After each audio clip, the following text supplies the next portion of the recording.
What's up? This is Ray. Welcome back. Hey, check this out. Finally, we got another vintage lens review. Today we're going to be looking at the Pentax Super Takumar 28mm f3.5. And the first thing I need to point out is this is not my lens. One of my viewers, his name is Sam Atherton, he realized how much I like these old lenses and testing and seeing what they're capable of. And he offered me the chance to choose pretty much any one of his Takumar collection to send to me to use in a video. And I really appreciate that, because one of the reasons I haven't done a vintage lens review in a while is I don't really have any other ones worth reviewing. So this is really cool. So I thank you, Sam. I'm going to take good care of it. And if I drop it, I promise I'll pay for it.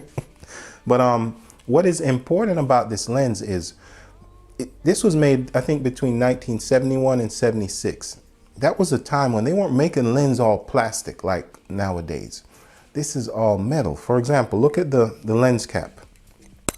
All metal lens cap. If you buy a Leica lens, a $4,000 Leica lens, they don't all necessarily come with that. The focus ring is so smooth. It feels like there's fresh oil in it. Listen to the aperture. It's just a solid click.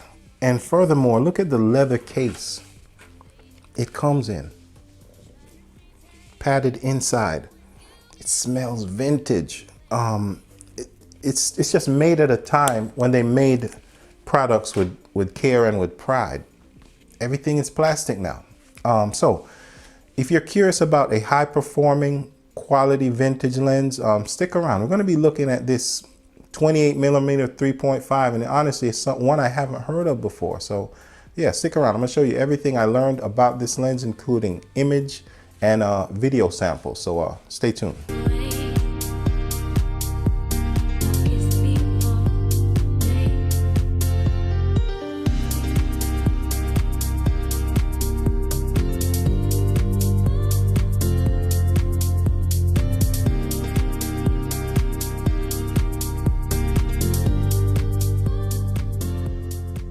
All right, so let's talk about my experience, like with the images I'm getting out of this lens. First thing I want to say is I'm not used to shooting wide angle like this. So one thing I noticed is I didn't shoot the same kind of photos. Normally I'm trying to shoot things to get a lot of depth, like shallow depth in the front, shallow in the rear, and in focus in the middle. With this lens, I'm trying to catch a scene.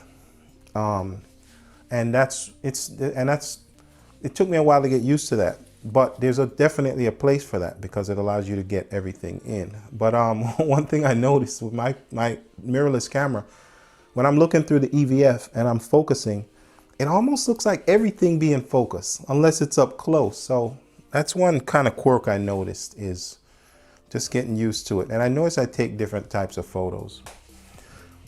A lot of people like to use these vintage lenses for video. There's even a YouTube channel under that name.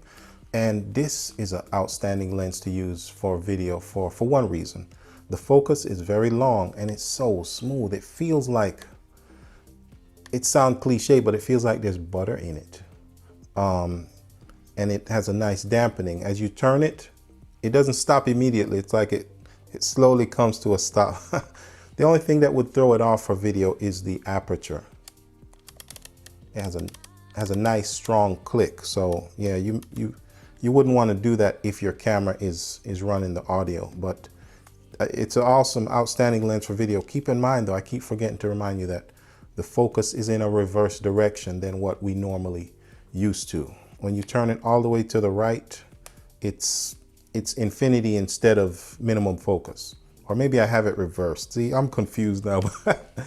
But yeah, the focus is reversed on this lens. Try to remember that.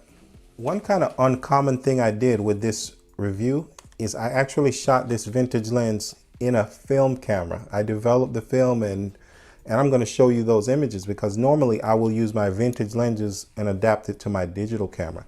That's a great thing to do, but I want to show you some images I shot on the film, and I use Kodak colorplus on it. So yeah, let me know what you think.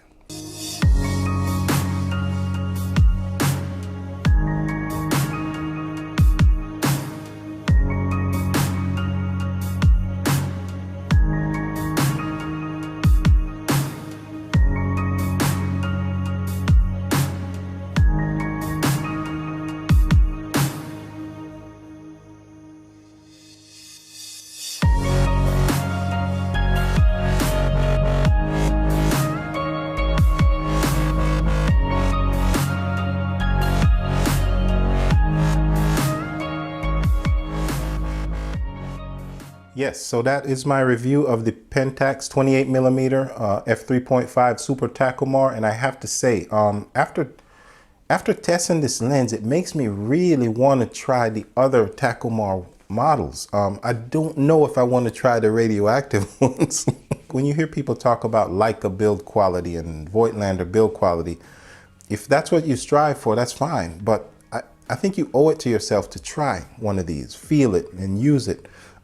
You may be shocked when you compare this to that $4,000 Leica lens, how close it comes. So yeah, so there may be things about in this review that I may forgot to include, like certain historical facts or things like that. So feel free to leave some questions below. I'm also going to put a link, probably to Amazon or eBay, where you can find one of these for a good price. And most importantly, I want to thank Sam Atherton for sending this out, for even reaching out to me. If it wasn't for that, this review would not even exist. So I really appreciate that. I'll get this back to you very soon.